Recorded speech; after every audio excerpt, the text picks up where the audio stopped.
Hello moms, আজকের ভিডিওতে বলবো নতুন মায়েদের জন্য ব্রেস্ট ফিডিং নিয়ে কিছু ইম্পর্টেন্ট টিপস। দুধ কম হচ্ছে মনে হলে কি করবেন, বেবি ঠিক মতন ফিড নিচ্ছে কি না সেটা কিভাবে বুঝবেন, আর কমন কিছু মিস্টেক। তো ভিডিওটা শেষ পর্যন্ত দেখুন, আশা করছি অনেক ইনফরমেশন আপনি পাবেন। সো প্রথম বেসিক্যালি কী হয়, কয়েকদিন প্রথম ডেলিভারির পরে প্রথম কয়েকটা দিন ধরে যে স্টার্টিংয়ে যে দুধটা বেরোয় সেটাকে কোলোস্ট্রম বলা হয়। ইয়েলো কালারের দুধটা হয়, সেটা পরিমাণে খুবই কম হয়, কিন্তু সেটা বেবির জন্য কিন্তু খুবই ইম্পর্টেন্ট, কারণ এটা ইমিউনিটি বুস্ট করে এবং বেবির যে ডেলিভারির পরে বেবির পেটটা স্টমাকটা থাকে একদম ছোট, তো সেটার জন্য খুবই ইম্পর্টেন্ট। এবং সেটা আপনি যে ফিডিংটা করাচ্ছেন সেটা অল্পতেই পেটটা ভরে যায়, তো বাইরের থেকে কোনো দুধ দেওয়াটা নট নেসেসারি, রিকোয়ারমেন্ট হয় না। এবার আমরা ডিসকাস করব যে মিল্ক সাপ্লাই বাড়ানোর জন্য কি করা যেতে পারে। সো প্রথমে আপনাকে বলবো যে মিল্ক সাপ্লাই বাড়ানোর জন্য বেবিকে বারবার ফিড করাতেই হবে, সেটা ইম্পর্টেন্ট। এবং ডেলিভারির পরে ডাক্তার বলেন যে 2 ঘন্টা অন্তর অন্তর বেবিকে ফিড করাবেন। সো যত বেশি ফিড করাবেন মায়ের সিগন্যাল যাবে ব্রেনে যে মিল্ক সাপ্লাই করতে হবে, তারপরে মিল্ক সাপ্লাইটা বেশি হবে। দ্বিতীয় যে পয়েন্টটা আমি বলবো সেটা হলো proper latching. This is the most important part new মমের জন্য অ্যান্ড বেবির জন্য, দুটোই লার্নিং ফেসে রয়েছে। কারণ নতুন মমরা ভালোভাবে বুঝতে পারে না, সেক্ষেত্রে আপনি ডক্টরের পরামর্শ নিতে পারেন। বাট আমার যেটুকুনি ইনফরমেশন রয়েছে, আমি যেটা ফিল করছি সেটা আপনাদের বলবো। বেবিকে যখন আপনি ল্যাচ করাচ্ছেন, নট অনলি আপনার নিপল এরিয়াটাকে লাচ করাবেন না, নিপলের সাইডে যে ডার্ক এরিয়াটা থাকে সেটার কিছু অংশ যেন বেবির মুখে যায়, তাহলে কি হবে, প্রপার ল্যাচিং হবে। এবং প্রপার ল্যাচিং হলে বেবির পেটটাও ভরবে এবং তার সাথে সাথে ব্রেস্টটা যখন খালি হয়ে যাবে তখন সিগন্যালটা ব্রেনে যাবে এবং তারপরে মিল্ক সাপ্লাইটাও কিন্তু আপনার ভালো হবে। থার্ড যে পয়েন্ট আপনাকে বলবো, মোস্ট ইম্পর্টেন্ট পয়েন্ট, সেটা হলো রেস্ট নিন।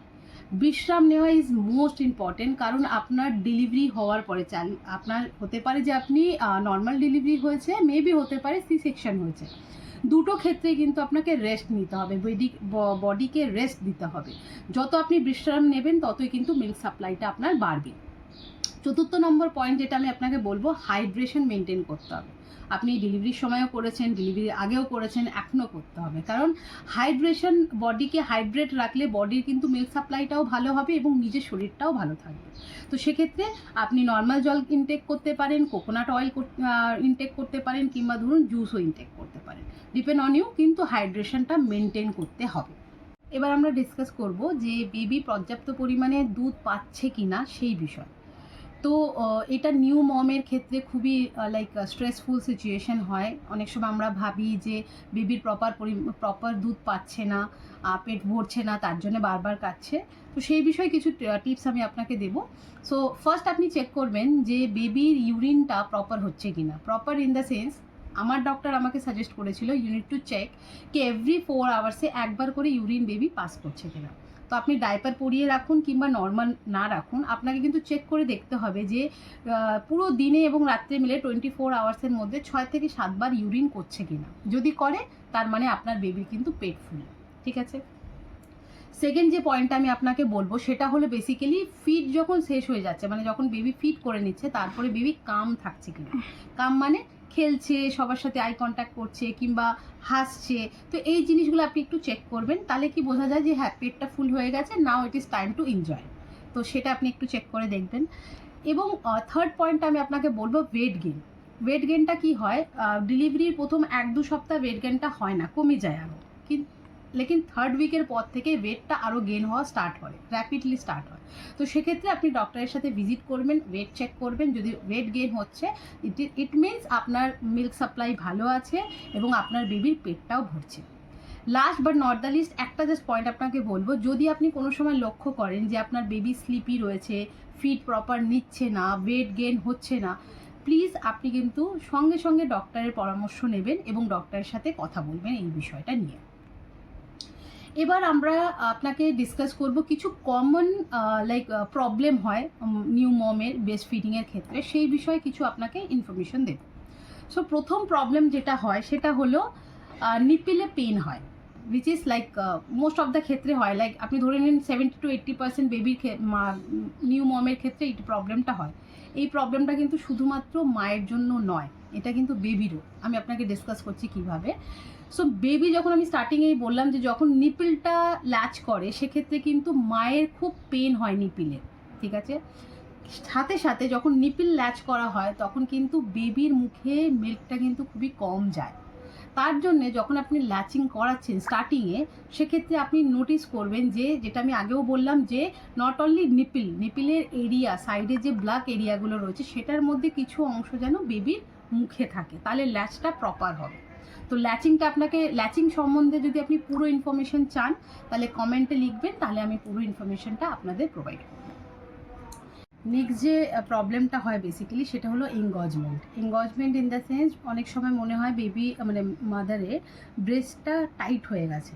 সো অনেক সময় কী হয়, বেবি ফিট একটু লেট করলে, আপনার সাপ্লাইটা ভালো থাকলে সেক্ষেত্রে কিন্তু এই জিনিসটা হয়। সেক্ষেত্রে আপনি কি করতে পারেন, আপনি বেবিকে দু সাইডেরই ফিট করাবেন, নট অনলি এক সাইডে। বেবি অনেক সময় খেতে ভালোবাসে, তো এক সাইডেই করাবেন, সেই ভুলটা করাবেন না। এক সাইডের সাথে সাথে অন্য ডান দিকে করালে বাম দিকেও ব্রেস্টটা ফিট করাবেন। আর যদি সেরকম কোনো রকম প্রবলেম হয় তাহলে সেক্ষেত্রে কিন্তু পাম্প ইউজ করতে পারেন, বেস্ট পাম্প, সেখান থেকে মিল্কটা আপনি বের করে নিতে পারেন এবং পরে যখন বেবি রিকোয়ার হবে সেক্ষেত্রে আপনি কিন্তু ইউজ করতে পারেন।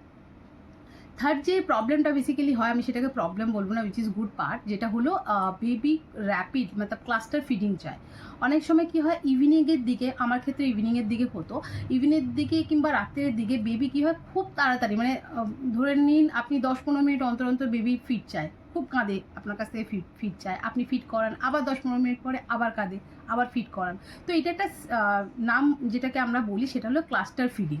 এই সময় বেবি র্যাপিডলি চায়। তো সেক্ষেত্রে অনেক সময় আপনার মনে হতে পারে যে আমার বেস্ট সাপ্লাইটা হচ্ছে না, এটা আমার ক্ষেত্রেও হয়েছে। সেই সময়টা মনে হয় যে আমার প্রপার ব্রেস্ট মিল্ক হচ্ছে না, তো আমি কি বাইরের থেকে দুধ খাওয়াবো? না, আমি আপনাকে সাজেশন করব না খাওয়ালেও হবে। কারণ আমি যে আপনাকে বললাম অনেক সময় আপনার মিল্ক আপনি এক্সপ্রেস করে রেখে দিতে পারেন, সেই সময় সেটা কাজে লাগাতে পারেন, কিন্তু অনেক ক্ষেত্রে লাগে না। যদি সেরকম আপনার মনে হয় সেক্ষেত্রে কিন্তু আপনি ডক্টরের পরামর্শটা নেবেন, নিয়ে তারপরে আপনি যে মিল্ক খাওয়াতে উনি বলবেন সেক্ষেত্রে সেই মিল্কটা আপনি খাওয়াতে পারেন। এবার যে আমি কথাটা বলবো সেটা হলো বেসিক্যালি স্টার্টিং ফেজ আপনার, মানে আপনি যখন নিউ মম হয়েছেন সেটা কিন্তু আপনার সাথে সাথে আপনার বেবিরও জার্নিটা স্টার্ট হচ্ছে। তো সেক্ষেত্রে হতে পারে যে স্টার্টিংয়ে আপনার মনে হচ্ছে যে বেবি আমার মিল্ক সাপ্লাই হচ্ছে না, বেবি খাচ্ছে না, বেবি কাঁদছে। সেক্ষেত্রে প্লিজ আপনি টেনশন করবেন না, কারণ দুজনেই আপনারা লার্নিং ফেসে রয়েছেন। তো বেবিকে ল্যাচ শেখাতে হবে, আপনাকেও সেটা বোঝাতে হবে যে ল্যাচিং করার জন্য কী প্রসেসটা ফলো করতে হবে। সাথে সাথে আশেপাশের লোকের কথাটা একটু অ্যাভয়েড করবেন, যারা একটু নেগেটিভ কমেন্ট বলে যে আপনার দুধ হচ্ছে না, তোমার বেবি কাঁদছে। কান্নার কিন্তু অনেক রকম রিজন হতে পারে। Breast feeding is the not only reason for baby ক্রাইংয়ের জন্য। তো প্লিজ মেক শিওর করবেন যে যদি আপনার মনে হয় আপনিও শিখছেন, আপনিও একটু পজিটিভ থাকবেন, কারণ পজিটিভ থাকলে ব্রেন থেকে আপনার সিগন্যাল যাবে এবং আপনার মিল্ক সাপ্লাই হতে বাধ্য। তো সেক্ষেত্রে নেগেটিভ হবে না, নেগেটিভ থাকবেন না। যদি সেরকম দেখছেন যে একদমই হচ্ছে না, ওয়েট গেইন হচ্ছে না, সেক্ষেত্রে কিন্তু আপনি ডক্টরের পরামর্শটা নিতে পারেন। ভিডিওটা হেল্পফুল লাগলে সাবস্ক্রাইব করুন, আর কমেন্টে জানান আপনি নিউ মম কিনা। আর আরও প্যারেন্টিং ভিডিওস আমি আপলোড করব কামিং ডেজ, তো প্লিজ সাপোর্ট করুন। Thank you so much.